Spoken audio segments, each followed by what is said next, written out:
Alors bonjour à tous. Aujourd'hui, j'ose vous prendre la parole en fait pour vous parler d'une petite méthode que j'ai développée, une méthode de prévention des violences sexuelles. L'idée, c'est vraiment de m'adresser à vous, parents, et de vous proposer cette invitation à devenir un parent prévenant. Le départ de cette petite méthode que j'ai mise au point, c'est que dans mon parcours de vie, j'ai moi-même été victime de violences sexuelles incestueuses. Et puis, il y a un moment donné où j'ai réussi en fait à en parler à mes parents. Sauf qu'en fait, ils n'ont pas compris. Ils ont pas entendu. C'était avec mes petits mots d'enfant et ils ont pas compris. On m'a dit que c'était rien. Donc la vie, elle a continué comme ça. Et puis donc du coup, j'ai mené mon combat à ma façon.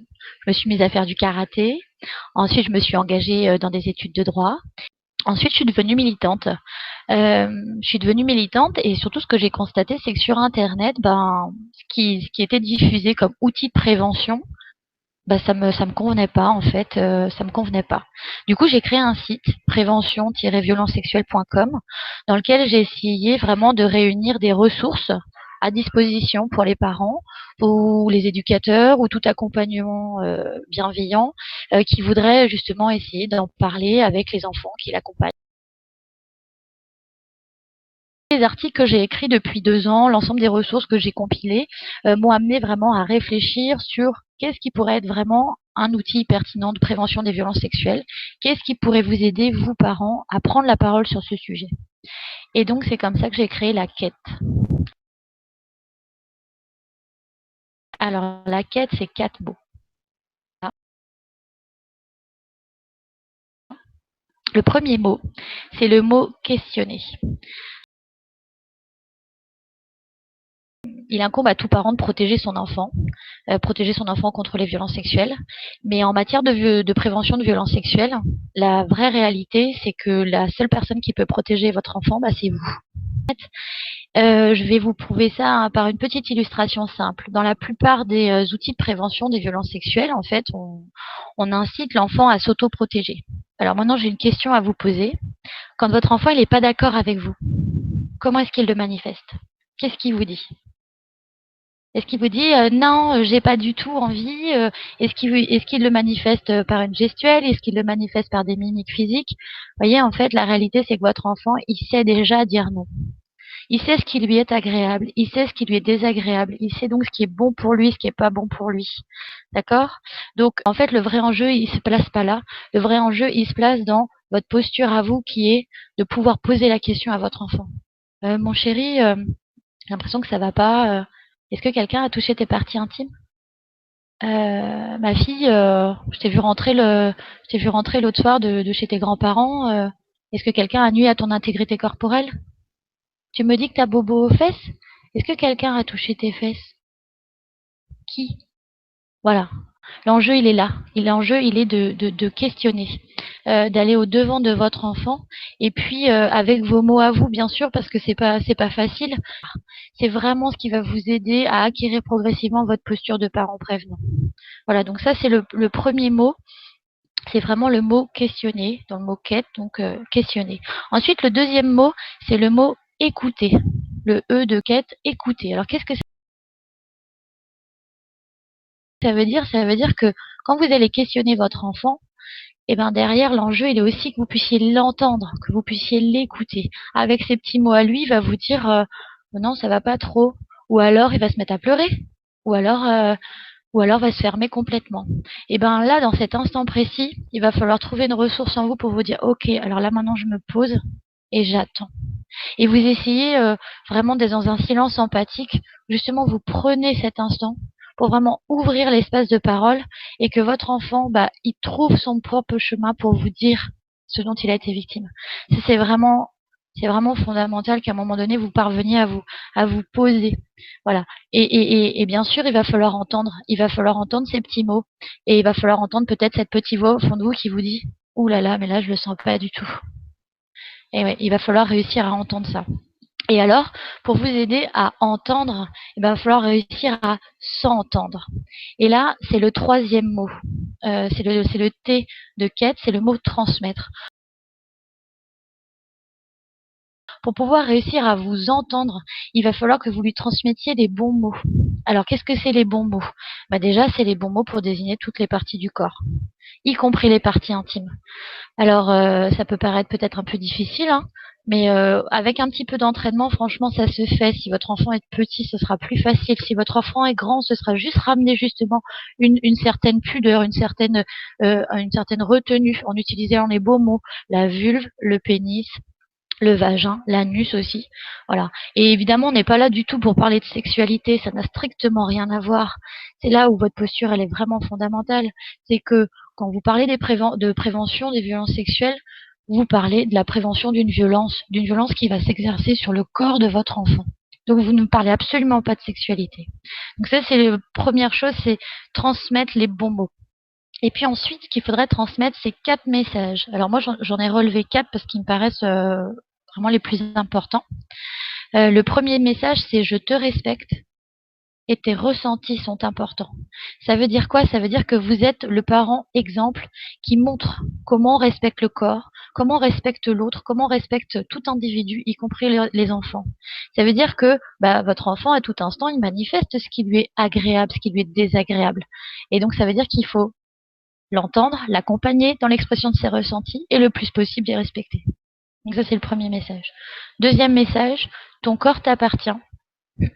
Personne n'a le droit de toucher tes parties intimes, y compris moi. Là aussi, dans sa tête, ça va cheminer. Grâce à votre exemplarité, vous allez montrer que ah non, il n'y a personne qui a le droit de me toucher mes parties intimes. Hein. Ah moi, maman, papa, ils me l'ont dit. Hein. Non, même eux, ils n'ont pas le droit d'y toucher. Comme ça, si jamais quelqu'un essaye de toucher son corps, de toucher ses parties intimes, il va sentir qu'il y a quelque chose qui n'est pas normal. Et là, on passe au troisième message à transmettre. C'est un secret qui te rend triste est un secret qu'il faut que tu me confies. Alors pourquoi? Parce que si votre enfant est victime de violences sexuelles, ce qu'on a constaté, c'est que dans toutes les stratégies des agresseurs, il y a le verrouillage du secret. C'est-à-dire, l'agresseur va lui dire, surtout, t'en parles pas, hein. Ça reste entre nous, d'accord? Pas besoin d'en parler. Sauf que, en fait, ce secret-là, c'est un secret qui va rendre triste votre enfant, qui va lui être désagréable, qui va être lourd à porter. Donc, s'il sait que de manière systématique, tout secret qui le rend triste, c'est pas un secret, qu'il faut qu'il le confie, ça va être plus simple pour lui de venir vous dire, voilà, il y a un secret qu'il faut que je te dise parce que là, moi, ça va pas du tout. Voilà. Ensuite, le quatrième message, c'est tu es important et je serai toujours de ton côté. L'enjeu, c'est de montrer la valeur qu'a votre enfant à vos yeux. C'est lui montrer que votre amour inconditionnel, il va jusqu'à le protéger, y compris des membres de la famille. Y compris d'un père agresseur, y compris d'un frère agresseur, y compris d'un oncle agresseur, y compris d'un grand-père agresseur. Parce que ça, c'est la réalité des violences sexuelles, c'est qu'elles s'exercent principalement au sein des familles, par les personnes qui sont les plus proches des enfants. Et ça peut être vraiment n'importe qui. Donc voilà, ça c'est les 4 messages. Donc ça c'était le T de transmettre. Et enfin, dans la quête, il y a un dernier mot, une dernière lettre, c'est le dernier E. C'est le E de entourer. Alors qu'est-ce que ça veut dire entourer? Alors entourer, ça veut pas dire j'interdis à mes enfants de sortir, d'aller jouer à l'extérieur. Non, pas du tout. En fait, le E de entourer, en fait, il se réfère là encore à 2 étapes de la stratégie des agresseurs. La première étape, en fait, dans sa stratégie, l'agresseur il choisit sa victime. Plus facile d'agresser à la maison. Et la deuxième étape, c'est qu'il va isoler sa victime. C'est-à-dire qu'il lui faut un instant se retrouver seul avec l'enfant pour pouvoir l'agresser. Voilà.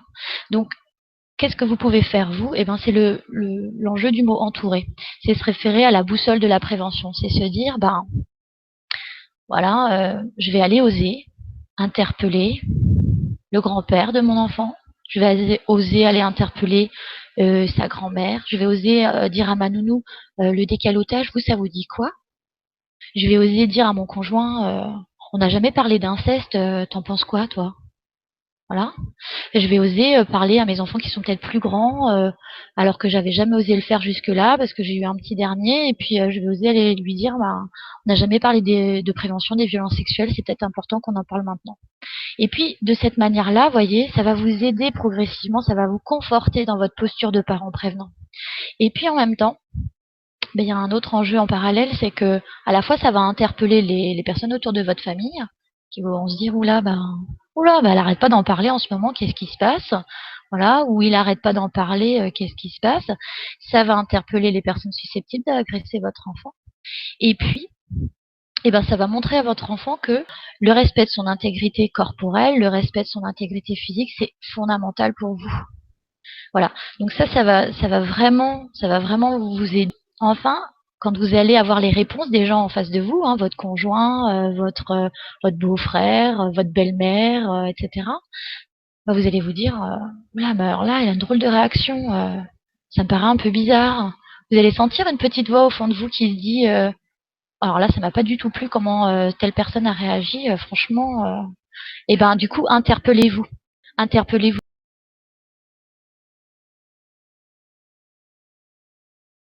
Bah voilà, j'avais prévu de confier mon enfant à son grand-père, à telle personne, d'avoir une discussion sur la prévention des violences sexuelles. Et franchement, ben là, moi, ça m'a vraiment fait quelque chose. Je m'interpelle.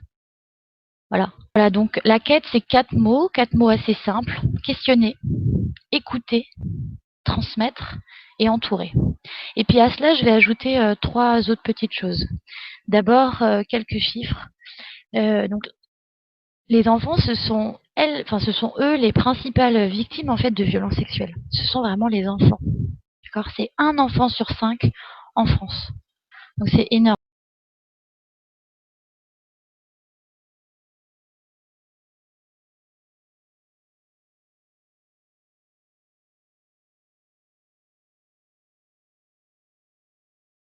Ensuite, la deuxième chose que je voulais vous dire aussi par rapport à ça, c'est que cette petite quête, cette petite méthode, en fait, elle va pouvoir vraiment s'adapter à tout âge de l'enfant.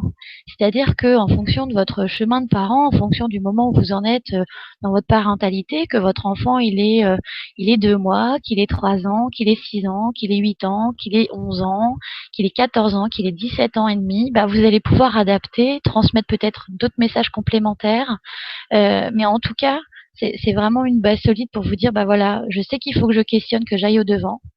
Je sais qu'il va falloir que j'écoute, que j'entende même le pire. Je sais qu'il va falloir que je transmette des bons mots, des bons messages. Et puis, il va falloir que j'entoure. Voilà. Et du coup, on arrive au dernier point dont je voulais vous parler.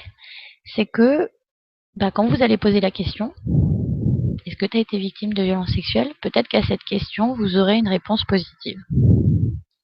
Donc là, ça veut dire que votre enfant, il vous confiera que, en effet, il a été victime de violences sexuelles, que peut-être c'est papy, que peut-être c'est papa, que peut-être c'est tonton, que voilà, c'est. Et dans ce moment-là, eh ben, il y a 4 phrases magiques. Il y a 4 phrases magiques que vraiment vous pouvez lui dire. 4 phrases magiques qui vont faire que les choses elles vont se remettre à l'endroit dans sa tête. Que déjà, eh ben, sa souffrance, les blessures, eh ben, elles vont être entendues.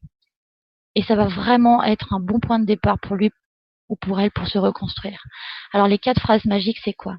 La première phrase, c'est je te crois. Je te crois. Et il n'y a rien besoin d'autre. La deuxième phrase magique, c'est il n'avait pas le droit. Ou ils n'avaient pas le droit. Ou elle n'avait pas le droit. C'est interdit par la loi.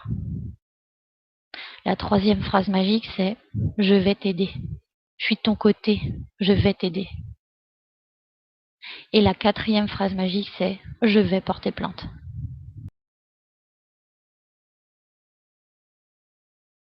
Parce qu'en tant que parent, votre rôle, ou alors en tant qu'accompagnant prévenant, en tant qu'éducateur, votre rôle, d'accord, c'est que aussi, par le biais de l'autorité parentale ou par le biais d'une autorité que vous détenez par rapport à cet enfant, eh ben vous puissiez l'accompagner dans le respect de ses droits devant la loi, ses droits devant la justice. Voilà. Alors je sais que peut-être que tout ça dit un petit peu comme ça peut paraître un petit peu brut de pomme, mais je pense sincèrement que c'est vraiment une bonne petite méthode, quoi. Vraiment, vous voyez, comme on fait une petite compote à l'ancienne, voilà. C'est vraiment, c'est C'est une première base solide. C'est voilà, franchement, ça fait 2 ans que j'écris des articles de manière suivie sur le sujet. Ça fait 2 ans que j'essaie de mettre à jour mon blog, que je lis quasiment tout ce qui sort sur le sujet. Et ça, je peux vous dire la quête. Si vous arrivez à parvenir à cette posture-là, ne serait-ce que progressivement, même avec un pas après l'autre, tout doucement, jour après jour, vous allez vraiment aider votre enfant et vous allez vraiment prévenir les violences sexuelles. Voilà, donc je vous remercie beaucoup de m'avoir écouté. J'espère que vous parviendrez à accueillir mes mots qui feront sens pour vous et je vous souhaite vraiment le meilleur.